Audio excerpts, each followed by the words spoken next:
कैलाश पर्वत पर उस दिन सुबह कुछ अलग ही थी। बर्फ से ढकी चोटियों पर सूरज की पहली किरणें पड़ रही थी। मंद मंद हवा बह रही थी।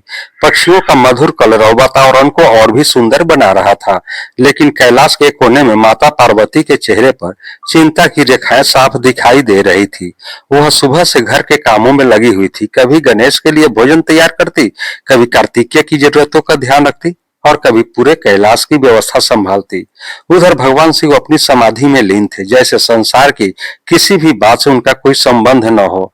काफी देर तक स्वयं को समझाने के बाद आखिर माता पार्वती ने गहरी सांस ली और भगवान शिव के पास पहुंच गई। उन्होंने धीरे से कहा, स्वामी।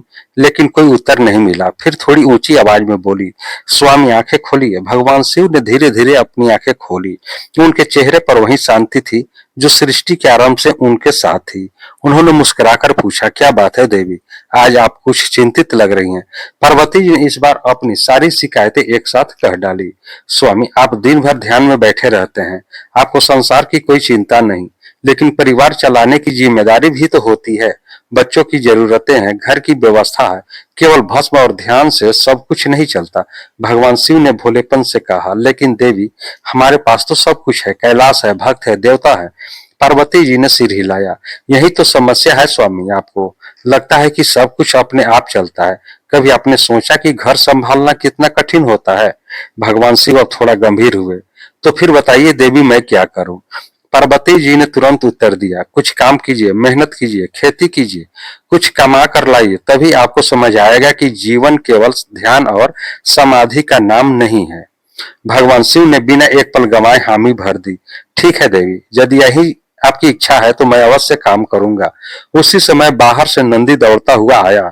उसने सारी बात सुन ली थी। धीरे से बोला, प्रभु, यदि आप खेती करना चाहते हैं तो वृंदावन जाइए। वहां भगवान जगन्नाथ आपके के पास विशाल खेत है। लेकिन एक बात याद रखिएगा। क्या, शिव जी ने पूछा। नंदी थोड़ा मुस्कुराया। जगन्नाथ जी बहुत चतुर हैं, उनकी लीला को समझना आसान नहीं। भगवान शिव हंस पड़े। अरे नंदी, मैं भी कोई साधारण व्यक्ति नहीं हूँ, सब ठीक हो जाएगा। यह कहकर भगवान शिव त्रिशूल उठाए, नंदी के साथ लिया और वृंदावन की चल पड़े। रास्ते भर में उनके मन में खेती को लेकर अनेक कल्पनाएं चलती रही। उन्हें लग रहा था कि खेती कोई कठिन काम नहीं होगी। थोड़ा बीज बोना है, थोड़ा पानी देना है और फिर फसल तैयार हो जाएगी। लेकिन उन्हें क्या पता था कि आगे उनके जीवन की सबसे अनोखी परीक्षा उनका इंतजार कर रही है। जब वे वृंदावन पहुंचे तो वहां की सुंदरता देखकर मंत्रमुग्ध हो गए। चारों ओर हरियाली थी, गाय चर रही थी, ग्वाल बाल खेल रहे थे, हवा में बांसुरी की धुन घुली हुई थी। भगवान शिव ने अपना डमरू उठाया और जोर से बजाने लगे। डम डम डम। पूरे वृंदावन में डमरू की गूंज फैल गई। उधर भगवान जगन्नाथ आराम से बैठे माखन खा रहे थे। डमरू की आवाज सुनकर उन्होंने मुस्कुराते हुए कहा, लगता है आज कोई विशेष अतिथि आया है। जब उन्होंने बाहर आकर देखा तो सामने स्वयं महादेव खड़े थे। जगन्नाथ ने तुरंत हाथ जोड़ दिए। प्रणाम महादेव, आज हमारे वृंदावन में आपका स्वागत है। शिव जी बोले, जगन्नाथ, मैं एक विशेष काम से आया हूँ, आज्ञा दीजिए प्रभु, मैं खेती करना चाहता हूँ। जगन्नाथ के चेहरे पर एक शरारती मुस्कान उभर आई। यह तो बहुत अच्छी बात है प्रभु, लेकिन एक छोटी सी शर्त होगी। कौन सी शर्त, शिव जी ने पूछा। जगन्नाथ बोले, जो फसल होगी उसका ऊपर वाला हिस्सा मेरा और नीचे वाला आपका। भगवान शिव ने बिना सोचे तुरंत कह दिया, मंजूर है। जगन्नाथ मन ही मन मुस्कुराए।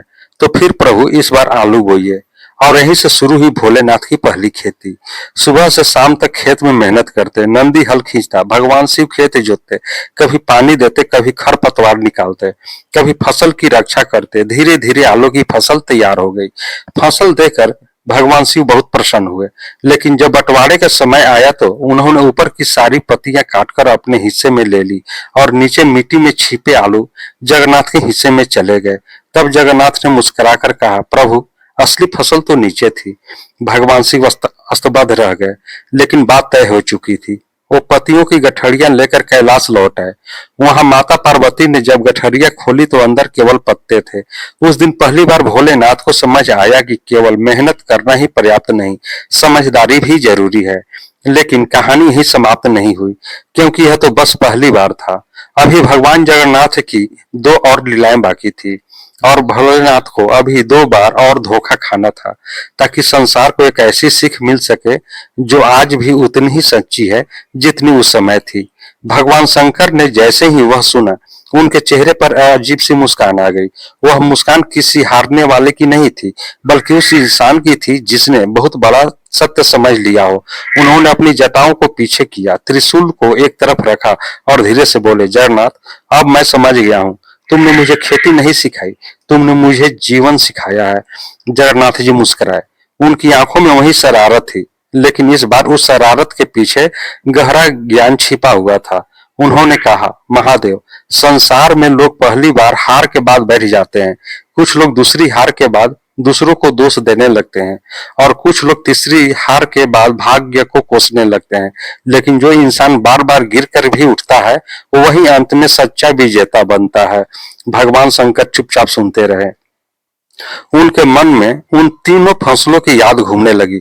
आलू का खेत, जहां उन्होंने सिर्फ पत्तियां पाई थी, बाजरे का खेत, जहां उनके हिस्से में सूखी डंडियां आई थी, और मक्के का खेत, जहां ऊपर और नीचे दोनों उसके उनके थे, लेकिन बीच का हिस्सा निकल गया था। पहले उन्हें लगता था कि वह 3 बार हार गए, लेकिन अब पहली बार उन्हें महसूस हुआ कि वह 3 बार नहीं हारे थे। तीनों बार उन्होंने कुछ नया सीखा था। पहली बार उन्होंने सीखा था कि बिना समझे किसी सौदे पर भरोसा नहीं करना चाहिए। दूसरी बार उन्होंने सीखा था कि सिर्फ पुरानी गलती सुधार लेना काफी नहीं होता, नई परिस्थितियों को भी समझना पड़ता है। और तीसरी बार उन्होंने सीखा था कि जीवन में हर चीज को अपने नियंत्रण में समझ लेना सबसे बड़ी भूल होती है। कभी-कभी सबसे महत्वपूर्ण चीज वही होती है जिस पर हमारी नजर ही नहीं जाती। उधर माता पार्वती भी सब कुछ सुन रही थी। उनका गुस्सा अब पूरी तरह शांत हो चुका था। उन्होंने धीरे से भगवान शंकर का हाथ पकड़ लिया और बोली, स्वामी, मुझे माफ कर दीजिए। मैंने सिर्फ परिणाम देखा, आपकी मेहनत नहीं देखी। मैं सिर्फ अनाज ढूंढती रही, लेकिन यह नहीं देखा कि आपने अपने सुख छोड़कर परिवार के लिए कितनी मेहनत की। भगवान शंकर मुस्कुराए। उन्होंने कहा, नहीं देवी, तुम्हारी बात भी सही थी। अगर तुम मुझे जगाती नहीं, तो शायद मैं कभी यह नहीं समझ पाता कि जिम्मेदारी क्या होती है। दोनों एक दूसरे को देखते रहे। कैलाश की ठंडी हवाएं बह रही थी। आकाश में बादल धीरे धीरे तैर रहे थे। नंदी थोड़ी दूरी पर खड़ा यह दृश्य देख रहा था और उसकी आंखों में खुशी छलक रही थी। उसे लग रहा था कि आज कैलाश पर कोई बहुत बड़ी लीला पूरी हुई है। तभी भगवान जगन्नाथ ने हाथ उठाया। अचानक पूरे आकाश में एक दिव्य प्रकाश फैल गया। सैकड़ों घंटियों की मधुर ध्वनि गूंज उठी। हवा में चंदन और कमल की सुगंध फैल गई।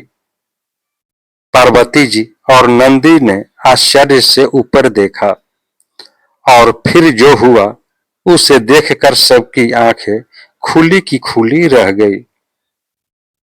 जहां जहां भगवान शंकर ने उन तीनों फसलों के पत्ते और डंडियां रखी थी, वहां अचानक हरे भरे पौधे उगने लगे। कुछ ही क्षणों में पूरा कैलाश फूलों और फलों से भर गया। कहीं आम के वृक्ष थे, कहीं नारियल का पेड़, और कहीं केले के गुच्छे लटक रहे थे। कहीं रंग बिरंगे फूल खिले रहे थे। जो सूखी डंडियां थी, वे हरे वृक्ष बन गई। जो बेकार पत्तियां समझी गई थी, वे सुगंधित वनस्पतियों में बदल गई। माता पार्वती आश्चर्य से बोली, यह क्या है प्रभु?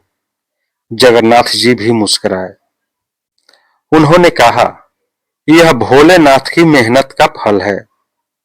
सच्ची मेहनत कभी व्यर्थ नहीं जाती। हो सकता है उसका फल उसी रूप में ना मिले जिसकी हम अपेक्षा करते हैं, लेकिन उसका फल अवश्य मिलता है जो परिश्रम ईमानदारी से किया जाता है। भगवान उसे कभी नष्ट नहीं होने देते। भगवान शंकर की आंखें नम हो गई। उन्होंने पहली बार महसूस किया कि उनकी मेहनत वास्तव में सफल हुई थी। बस उसका परिणाम वैसा नहीं था जैसा उन्होंने सोचा था। उसी क्षण कैलाश पर देवताओं का आगमन होने लगा। देवराज इंद्र आए, ऋषि नारद आए, ब्रह्मा जी आए। सब उस अद्भुत दृश्य को देखकर चकित थे। नारद जी बीना बजाते हुए बोले, नारायण नारायण, आज तो बड़ी अद्भुत लीला हुई है। एक भगवान ने दूसरे भगवान को 3 बार हराया और अंत में तीनों बार जिताया भी। सभी हंस पड़े।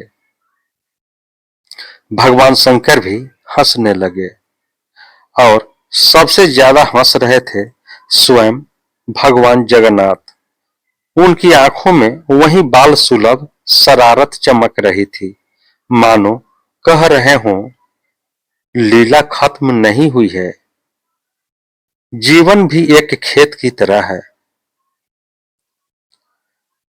कभी ऊपर का हिस्सा हमारा नहीं होता, कभी नीचे का हिस्सा हमारा नहीं होता, कभी बीच का हिस्सा भी हाथ से निकल जाता है। लेकिन अगर मेहनत और विश्वास बना रहे तो अंत में भगवान ऐसा फल देते हैं जिसकी हमने कभी कल्पना भी नहीं की होती। उस दिन के बाद कैलाश पर जब भी कोई नया भक्त आता और उन हरे भरे वृक्षों को देखकर उनके बारे में पूछता तो नंदी मुस्कुराकर यही कहानी सुनाता। वह कहता, ये साधारण पेड़ नहीं है, ये भोलेनाथ की 3 हारों की याद है और इस बात का प्रमाण है कि सच्ची मेहनत कभी हारती नहीं। भगवान कभी कभी हमें तुरंत फल नहीं देते, कभी कभी वह हमें पहले सबक देते हैं, फिर फल देते हैं। और तभी दूर कहीं से भगवान जगन्नाथ की हंसी सुनाई देती। अरे भोलेनाथ, अगली बार खेती करनी हो तो मुझे पहले बता देना। इस बार शायद मैं सच में तुम्हें जीतने दूं। यह सुनकर भगवान शंकर मुस्कुरा देते और कहते, नहीं जगन्नाथ, अब मैं जान गया हूं, तुम्हारी हर चाल में भी कृपा छिपी होती है। और इसी के साथ कैलाश की वादियों में हंसी गूंज उठी। जय भोलेनाथ, जय जगन्नाथ, हर हर महादेव। दोस्तों, यह कहानी आपको कैसी लगी? कहानी को लाइक करें, शेयर करें।